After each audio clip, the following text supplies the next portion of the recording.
Hi, I'm Katie Nankerville and welcome to Home Chats. Today I've got Managing Director of Long Island Homes, Craig Delaney, with us in the studio to talk to us about good street, bad street. Craig, let's talk facades. Is it all just about street appeal, or does it really change the value of a home? When you walk into a display village, you see so many beautiful houses in a display village. The facades are quite stunning, modern, contemporary, beachy, resort-style facades, some even traditional facades.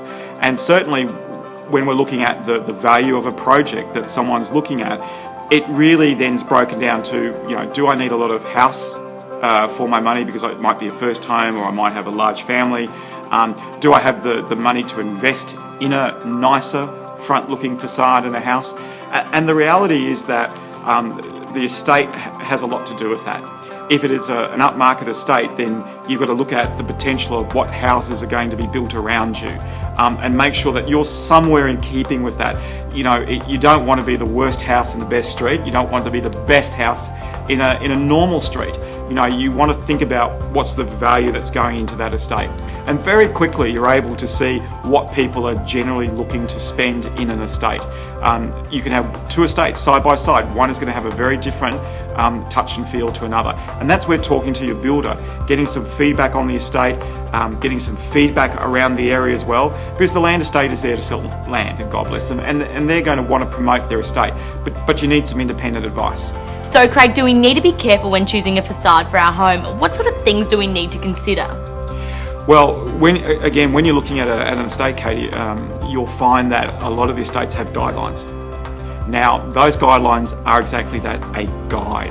And we always tell people, look, don't get too carried away. Some people get very panicky that, I've got to do all of this to the house. I've got to make all these improvements. Or they'll look at the developer approval and they'll have a lot of lovely pictures in there. And people go, oh, that's how my house is going to have to look. And look, that's not the case. There are minimum requirements, there are maximum requirements, and we just, again, try and help people weigh up a good balance for their budget, a good balance for the size of the house, a good balance for the size of the house and the land, and also think about that suburb as well. And again, we've spent a lot of time doing that. Typically, the areas that we build in, they are areas that you can experiment a little bit.